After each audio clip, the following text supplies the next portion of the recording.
Niyanig ng isang magnitude 4 na lindol ang bahagi ng Bogo City, Cebu ngayong araw, October 15, 2025, ganap na alas 12:42 ng tanghali.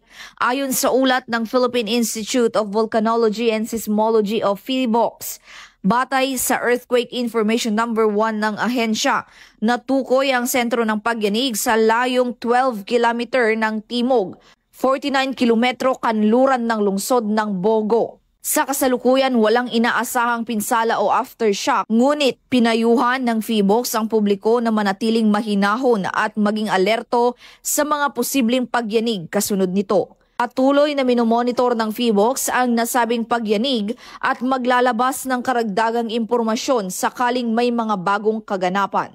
At yan ang ating earthquake update sa mga oras na ito. Ako si Patrolwoman Fe Octaviano para sa PNN News Express.